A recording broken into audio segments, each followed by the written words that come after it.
সকালবেলা উঠে আল্লাহর রহমত দিয়ে আল্লাহ আমার ঘর পরিপূর্ণ করে দিল। আসসালামু আলাইকুম, সবাই কেমন আছেন? আলহামদুলিল্লাহ, আমরা মা মেয়ে তো ভালো আছি। সকালবেলা একটু আজকে উঠতে দেরি হয়ে গেছে। আমার সাধারণত উঠতে দেরি হয় 7:30 8টা বাজে। সব সময় না, মাঝে মধ্যে সকালে উঠতে পারি। যাই হোক, আজকে সকালবেলা উঠেই মা মেয়ে পরিকল্পনা করে রাখছি রাতেই আজকে ব্রেকফাস্ট হবে ডিম আর পাউরুটি দিয়ে। মেয়ে প্রচুর পরিমাণে এই রুটিটা পছন্দ করে, তো কালকে বাজারে গেছিলাম সন্ধ্যায়, তখন এই রুটিটা নিয়ে আসছি। আর ডিম তো কন্টিনিউ সকালে আমাদের থাকেই, ঘরেও থাকে সব সময়। যাই হোক, এদিকে আমি নাস্তা রেডি করার আগেই ঘরের আমার মেহমান চলে আসছে। আল্লাহর রহমত, আল্লাহ পাঠিয়ে দিয়েছে।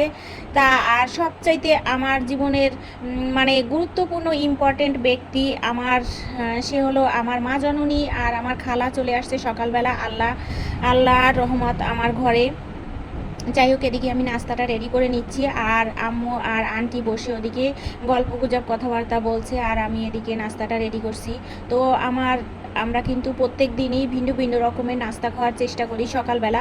আর সকালবেলা সবসময় আমি একটু ভারী খাবার খাওয়ারই চেষ্টা করি। আর দেখা যায় দুপুরে রাত্রে একটু কম খাওয়ার চেষ্টা করি। আমি যেহেতু সকালবেলাই রান্না করি, একবারই রান্না করি বেশি, আর দুইবার রান্না খুব কমই করা হয়। সকালবেলা উঠে দেখা যায় ভর্তা ভাত ভাজি, সাথে অন্য অন্য তরকারি থাকলে সেগুলোও খাই, কিন্তু ভর্তা ভাজি কম হয়, ভারী খাবারটাও খাওয়া হয় সকালবেলা বেশি।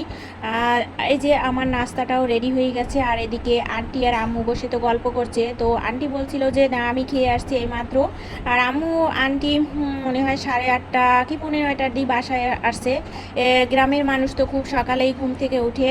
আর আম্মুও চলে আসছে সাথে সাথে। যাই হোক, আন্টি খাবে না বলছিল, তা বললাম কেন, এই সামান্য নাস্তা খেতে তো আর সকালবেলা খাওয়া না খাওয়ার কিছু হয় না। এদিকে আন্টিকে আম্মুকে দিলাম, আর আমিও একটু খাচ্ছিলাম। আমি একটু খেয়ে দেখছিলাম যে কেমন হয়েছে স্বাদে। আর আমার মেয়ে তো ভীষণ এক্সাইটেড, সে তো এই খাবারটা ভীষণ পছন্দ করে। এই জন্যই যখন মামি একসাথে থাকি এরকম ভিন্ন ভিন্ন আইটেমের খাবার দাবার খাওয়া হয়। আর একা থাকলে হয় না, একা থাকলে দেখা যায় সকালবেলা যেমন তেমন রান্না করেই সারাদিনের জন্য রেখে কাজকাম করি, যেহেতু আমি টেইলার্সের কাজ করি। আর পরের দিন সকালে ছিল এগুলা কলা ডিম চয়েস বিস্কুট, আর ওখানে ছিল বেদানা। তো আমাদের মা মেয়ের সকালের খাবারের আইটেমগুলো আপনাদের কার কাছে কেমন লাগে অবশ্যই কমেন্ট করে জানাবেন। আর এরকম সুন্দর সুন্দর খাবারের ভিডিও দেখতে হলে সকালবেলার চ্যানেলটি সাবস্ক্রাইব করে রাখতে হবে। সবাইকে ধন্যবাদ। আল্লাহ হাফেজ।